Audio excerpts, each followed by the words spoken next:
लीजिए सुनिए। आचार्य चतुर्सेन शास्त्री की लिखी कहानी राजपूतनी की राख, मेरी यानी समीर गोस्वामी की आवाज में। चित्तौड़ की अद्वितीय सुंदरी रानी पद्मिनी ने अपनी आन निभाने को 14 सहस्त्र शतराणियों के साथ चितारोहण कर जौहर करके साखा रचा था। उसके रूप के लोभी क्रूर सुल्तान अलाउद्दीन ने रक्त रंजित तलवार लेकर जब रंग महलों में प्रवेश किया तो उसे राजपूतनी की राख ही मिली थी।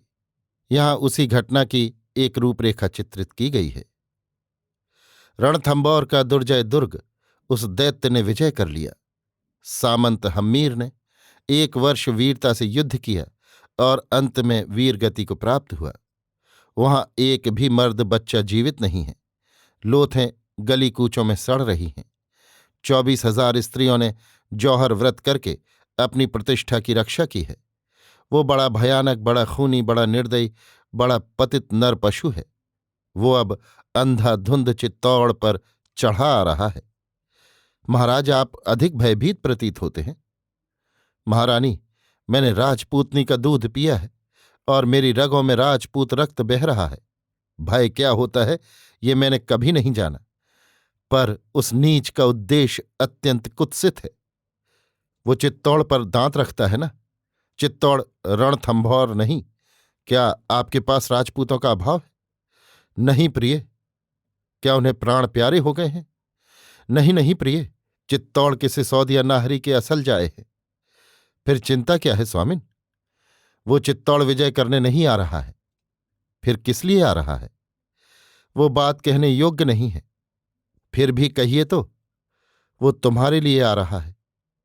उसका ऐसा साहस! उसने गुजरात के राजा कर्ण को मारकर उसकी रानी और बेटी को बलपूर्वक अपने घर में डाल लिया है। परंतु पद्मिनी गुजरात की रानी नहीं, सिसोदिया वंश की कुलवधू है। पर प्रिय, उसका प्रस्ताव अद्भुत है। वो क्या है सुनो। वो केवल एक बार अपनी आंखों से तुम्हारा रूप निहार कर लौट जाना चाहता है, वो भी प्रत्यक्ष नहीं, दर्पण में। परंतु चित्तौड़ के धोबी भी अपनी स्त्री की अप्रतिष्ठा नहीं सह सकेंगे। पर प्रिय, सहस्त्रों प्राणों के वारे न्यारे का प्रश्न है, कदाचित इस चित्तौड़ का भी। क्या महाराज उसके नीच प्रस्ताव से सहमत हैं? नहीं, मैं सिंघल कुमारी की प्रतिष्ठा के लिए प्राण देने को अनायास ही तैयार हूं। ये साधारण बात है और सिसोदिया भी नामर्द नहीं। पर क्या अपनी स्त्री की रक्षा के लिए मैं हजारों बेटियों बहुओं को विधवा बनाऊं? चित्तौड़ के दुर्ग को खंडहर होने दूं? इस तूफान से यों ही टक्कर ले लूं? प्रिय, राजपूत के लिए युद्ध में प्राण त्यागना उसका सौभाग्य है, पर राजा के लिए राजनीति ही सर्वोपरि है।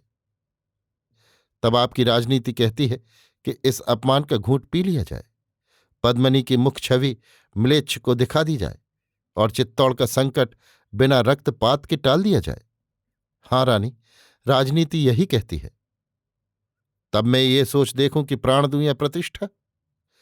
नहीं, ये सोच देखो कि प्रतिष्ठा दूं या सहस्त्रों सिसोदियों का रक्तपात बचाऊं, चित्तौड़ का सर्वनाश बचाऊं, सहस्त्रों कुल बहुओं को विधवा होने और आग में जल मरने से बचाऊं।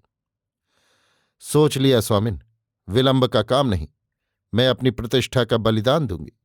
चित्तौड़ को नष्ट करने की आवश्यकता नहीं है। राजपूत बालाओं के माथे का सौभाग्य सिंदूर अचल रहे। पद्मिनी के लिए उसके पति और पुत्रों का एक बूंद रक्त भी न गिरने पाएगा। जाओ कह दो उस खूनी पशु से, उस घृणित मिलिच्छ से, वो आकर अच्छी तरह इस कलंकिनी का मुख देख जाए। रानी, मैंने उसे एक प्रस्ताव किया था। क्या स्वामिन? ये कि यदि मैं उसे आत्मसमर्पण कर दूं तो क्या वो संतुष्ट होगा? नहीं स्वामी, आपके प्राणों को वो क्या करेगा? उसे चाहिए मेरा रूप दर्शन। जाइए, दिखा दीजिए और सुनिए। क्या रानी, किले को और अपने आप को सर्वथा सुरक्षित रखिए। वो शत्रु निरस्त्र और एकाकी आए। ऐसा ही होगा रानी। महाराज, देख लिया, आप बड़े खुशकिस्मत हैं। ऐसी खूबसूरत रानी आपने पाई। वाह, क्या कहने हैं, जैसे सोने की मूर्ति हो। सुल्तान, व्यर्थ रक्तपात से बचने और आपकी मित्रता के वचन पर भरोसा करके मैंने ये अपमानजनक काम किया है, जो सिसोदिया वंश के किसी अदने व्यक्ति ने भी न किया होगा।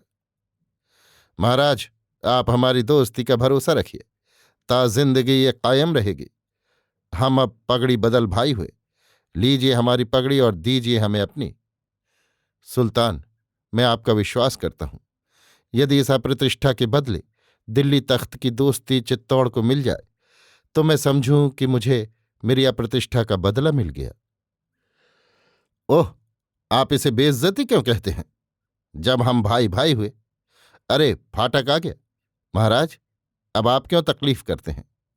अरे इतनी दूर आपको आना पड़ा, अब आप कहाँ तक चलते जाएंगे? सुल्तान, और जरा दूर सही। आप हमारे अतिथि हैं। अतिथि सत्कार हमारा कुल धर्म है। फिर आप दिल्ली के सुल्तान हैं। आपकी शराफत और तवाज़ा का मैं बहुत ही कायल हूं। आप वाकई दोस्ती के काबिल हैं। और अच्छा, अब मैं जल्द ही छावनी उठा लूंगा। आपकी क्या राय है? अरे, आप फाटक से बहुत दूर आ गए। इधर उधर देखकर कोई है? एकदम झाड़ियों से सहस्त्र यवनों ने निकलकर राणा को देखते देखते कैद कर लिया और घोड़े पर बांधकर तीर की भांति सुल्तान सहित भाग गए। किले में हलचल मच गई। काकी रानी, अब क्या करना है? बेटा बादल, घबराओ नहीं, मैं महाराणा को लाऊंगी। काके, हम लोग युद्ध के लिए प्रस्तुत हैं।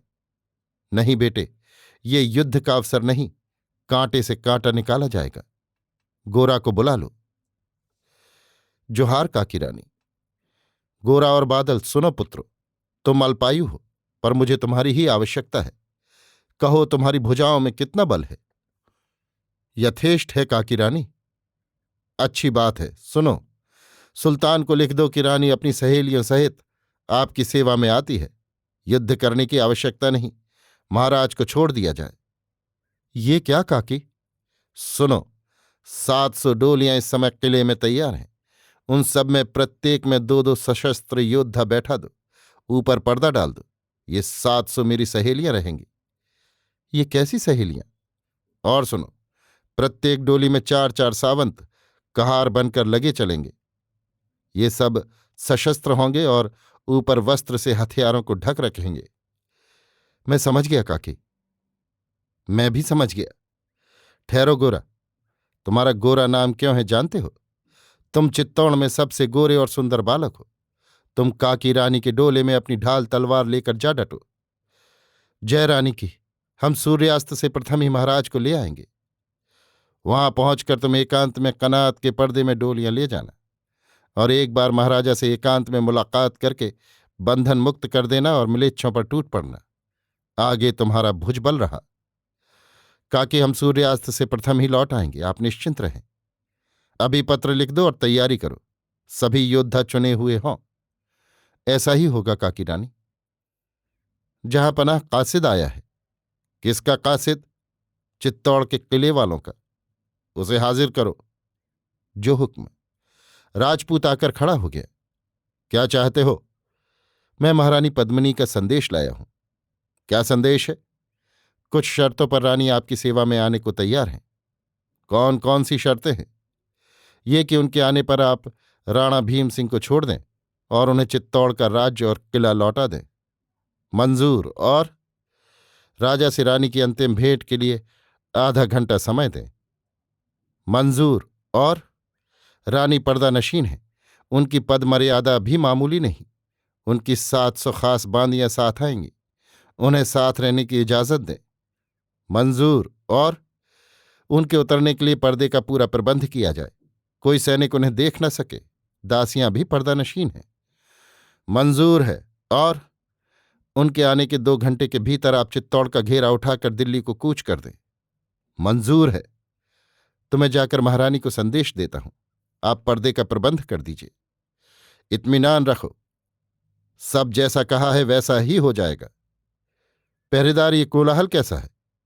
आपकी रानी साहिबा सुल्तान की खिदमत में आई हैं। बाप रे, कितनी लौंडियां हैं!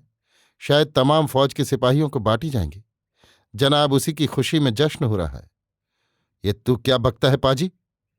जनाब महाराज, जुबान संभालिए। ये आपका किला नहीं, यहां पाजी कोई नहीं, बंदा पठान है। क्या ये सच है?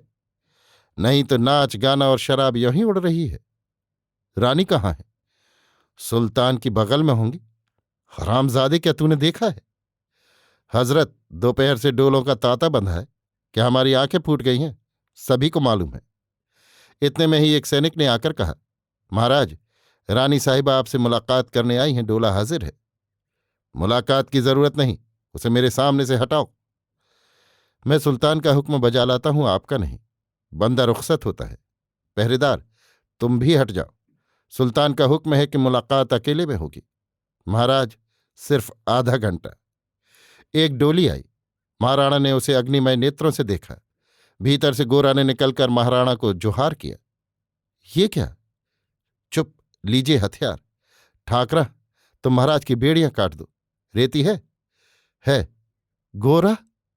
महाराज, 700 डोलियों में 1400 योद्धा हैं, 2500 कहार के वेश में हैं। आइए मिलोच्छों पर टूट पड़े। लाओ मेरी तलवार। क्या शत्रु बेसुध है? सब शराब और नाच तमाशे में मस्त हैं। तब चलो, चलो। जय एकलिंग, जय एकलिंग। प्रचंड घोष। मारो, काटो, फौजी, मिलेच्छ। हाय हाय, तौबा तौबा। ले दुष्ट, ये मारा। आह, मरा। पानी पानी। मारो, मारो। जय एकलिंग की, जय महाराणा की। अरे भागो, भागो, भागो। गोरा, राणा, तुम कहाँ हो? महाराज, बादल मारे गए। आप धीरे धीरे किले की ओर बढ़िए, वहां पहुंचते ही संकेत कर दीजिए। तुम पीछे हटते जाओ गोरा, तुम बालक हो, म्लेच्छों से मैं निपट लूंगा। अन्नदाता, ये असली युद्ध नहीं, जाइए चित्तौड़ की रक्षा कीजिए। गोरा बेटा सावधान, मैं नई सेना भेजता हूं। महाराणा काका, जोहार। निर्भय जाइए, किले में पहुंचकर संकेत कर दीजिए। महारानी, अब दुर्ग की रक्षा असंभव है। मैंने सेना का विसर्जन कर दिया है। केसर के कड़ाह चढ़ गए हैं। जिसे मरना हो केसरिया धारण करे। प्यारी, अब तुम भी अपनी तैयारी करो। स्वामी, इतना शोक न करो, हम तैयार हैं। हमारे लिए कौन सा स्थान नियत किया है? किले की गुप्त सुरंग में यथासंभव ज्वलनशील पदार्थ इकट्ठे कर दिए हैं। पूर्वी द्वार पर लोह फाटक बंद कर दिया गया है। आग दे दी गई है। तुम सब कितनी हो? कुल 14,000। आज चित्तौड़ को ये दिन देखना पड़ा प्रिय। हम शीघ्र मिलेंगे। स्वामिन, इस भांति मरने पर तो मुझे गर्व है, पर शोक यही है कि चित्तौड़ का विध्वंस मेरे लिए हुआ। मैं प्रतिष्ठा बेचकर, छल करके भी उसे न बचा सकी। मैं सिसोदिया वंश की राहु बनी। ऐसा न कहो प्रिय। आह, वो कौन है? राजदुलारी। उसे मेरे सामने न आने दो। जाओ, ले जाओ। रानी, अब समय नहीं है। राजकुमारी ने दौड़कर अंदर आकर पूछा, मां, ये इतनी आग कैसी है? चलो बेटी, हमें वहीं चलना है। मां, मुझे भय लगता है, मैं जल जाऊंगी। चलो बेटी, क्षत्रिय पुत्री भय नहीं किया करती। जय महारानी, हम प्रस्तुत हैं। आओ राजपूत बालाओ, गले मिल लो, जिससे स्वर्ग में हम फिर मिलेंगे। अरे, तुम रोती हो? और तू प्यारी बच्ची? कोई भयभीत न हो। बहू, मेरा हाथ दृढ़ता से पकड़। आज अग्निदेव से हमारा ब्याह होगा। जय अग्निदेव, जय मां वसुंधरे, जय पद्मिनी रानी, जय सिसोदिया वंश, जय चित्तौड़, जय चित्तौड़, जय जय जय। वीरो, तुम कितने हो? महाराणा, 310। तलवारें तो सब पर है ना? हाँ अन्नदाता, जिसे प्राण प्यारे हों वो अवश्य चला जाए। जय चित्तौड़ की, हम आज अमर होंगे। सरदारों, तुम्हारा नाम सदा जागता रहेगा। जय सिसोदिया वंश की। देखो, राजमहल भस्म हो गया, वो लपटें उठ रही हैं। हमारी पुत्रियां, वधुएं, माताएं सब स्वर्ग में पहुंच चुकी। चलो, अब हम चलें। चलो दरबार। जय एकलिंग, फाटक खोल दो। जय एकलिंग। मारो, मारो, मारो। वो काटा, वो मारा। हाय हाय। जय एकलिंग, जय चित्तौड़, जय सिसोदिया वंश, जय जय जय।